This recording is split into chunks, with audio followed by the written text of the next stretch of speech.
Welcome back to my channel. I hope you guys are doing well. I'm really excited for today's video. I actually think this was my favorite video to write so far.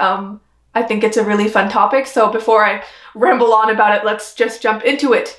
Today, we are going to be taking a trip all the way back to the 4th century Common Era. So, buckle your seatbelts, hold on to something. 3, 2, 1, bam!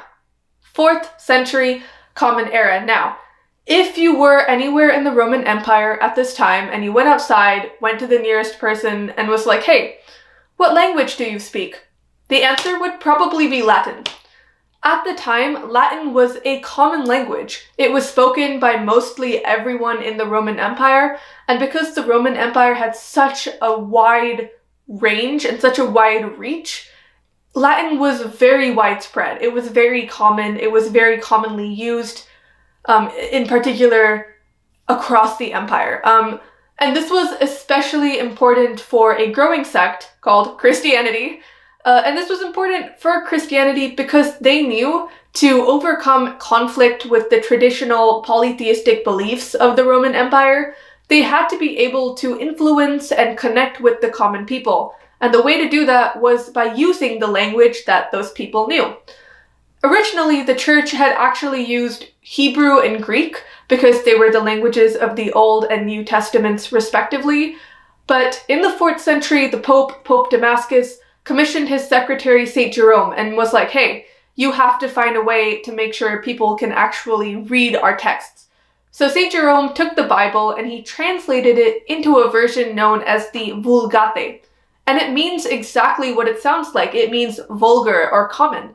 And this is because Latin was the vulgar language. It was not something elitist or only spoken by a small group. It was spoken by everyone. And this plan worked wonders for Christianity. It spread like wildfire because now people could they could actually read the Bible.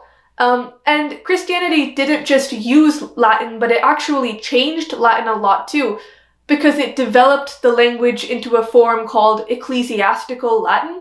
Ecclesiastical is just a word that means having to do with religion, but it was very different from classical Latin, which was what Roman orators and leaders would have spoken in a few key ways. The sentence structure notably was much simpler, so it was a lot easier to learn and to use. And pronunciation was also more suited to what people were able to say. For example, the word vulgate, in classical Latin, it would be vulgate because there was no V sound. In ecclesiastical, it would be vulgate because they did use the V sound.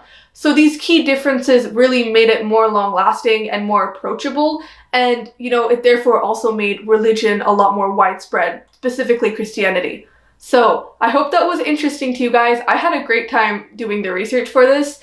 In the next video, we're actually going to continue along this path and see how Latin went from being a super popular language to what it is today. So if you want to learn more about that, hit subscribe, give me a thumbs up, and come back next week for the next video. Until then, I'll have a great week and I'll see you later. Bye!